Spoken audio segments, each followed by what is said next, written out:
காங்கிரசார் திடீர் சாலை மறியலில் ஈடுபட்டதால் பரபரப்பு ஏற்பட்டது. ஒன்றிய பாஜக அரசை கண்டித்து தொடர் உண்ணாவிரத போராட்டத்தில் ஈடுபட்டு வரும் திருவள்ளூர் நாடாளுமன்ற உறுப்பினர் சசிகாந்த் செந்திலுக்கு ஆதரவு தெரிவிக்கும் வகையில் புழல் பகுதியில் சென்னை மாநகராட்சி 31வது வார்டு காங்கிரஸ் மாமன்ற உறுப்பினர் சங்கீதா பாபு ஆர்ப்பாட்டம் நடைபெற்றது.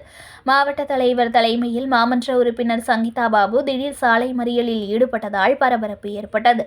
கடந்த சில தினங்களாக திருவள்ளூர் நாடாளுமன்ற உறுப்பினர் மத்திய அரசு தமிழக மாணவர்களுக்கு வழங்கும் கல்வித் தொகையை வழங்காததை கண்டித்து காலவரையற்ற தொடர் உண்ணாவிரத போராட்டத்தில் ஈடுபட்டு வருகிறார். இந்த நிலையில் உடல்நலம் குன்றி அரசு ராஜீவ்காந்தி மருத்துவமனையில் அனுமதிக்கப்பட்டிருக்கும் சசிகாந்த் செந்திலுக்கு ஆதரவு தெரிவிக்கும் வகையில் திருவள்ளூர் தெற்கு மாவட்ட தலைவர் தாஸ் மற்றும் சென்னை மாநகராட்சி 31வது வார்டு மாமன்ற உறுப்பினர் சங்கீதா பாபு தலைமையில் 100க்கும் மேற்பட்டோர் போராட்டத்தில் ஈடுபட்டு மத்திய அரசுக்கு எதிரான கோஷங்களை எழுப்பினர்.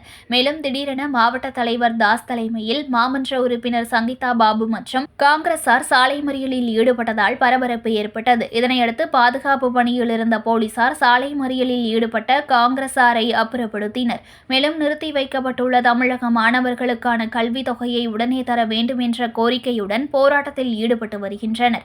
மேலும் காங்கிரசார் போராட்டத்தில் ஈடுபட்டு வருவதை அடுத்து புழல் காவல் உதவி ஆணையர் சத்யன் மற்றும் காவல் ஆய்வாளர் ரஜினிகாந்த் தலைமையில் போலீசார் பாதுகாப்பு பணியில் ஈடுபட்டு வருகின்றனர். திருவள்ளூர் நாடாளுமன்ற உறுப்பினர் அண்ணன் சசிகாந்த் செந்தில் அவர்கள் காலவரையற்ற உண்ணாவிரத போராட்டம் 4 நாளாக காலவரையற்ற உண்ணாவிரத போராட்டம் நடத்தி கொண்டிருக்கின்றார். உண்ணாவிரதம் இருப்பதன் காரணமாக உடல்நலக் குறைவால் ராஜீவ்காந்தி மருத்துவமனையில் சிகிச்சை பெற்று வருகின்றார்.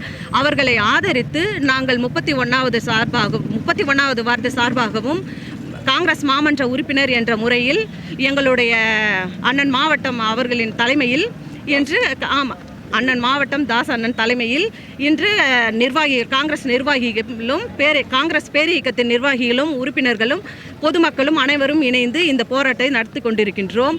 இந்த போராட்டத்தும் கண்டிப்பாக மத்திய அரசு காதில் கேட்க வேண்டும். எங்களுடைய அண்ணனின் உண்ணாவிரத போராட்டத்தும் மத்திய அரசு கேட்க வேண்டும், வெற்றி பெற வேண்டும் என்று நாங்கள் கோரிக்கை வைக்கின்றோம்.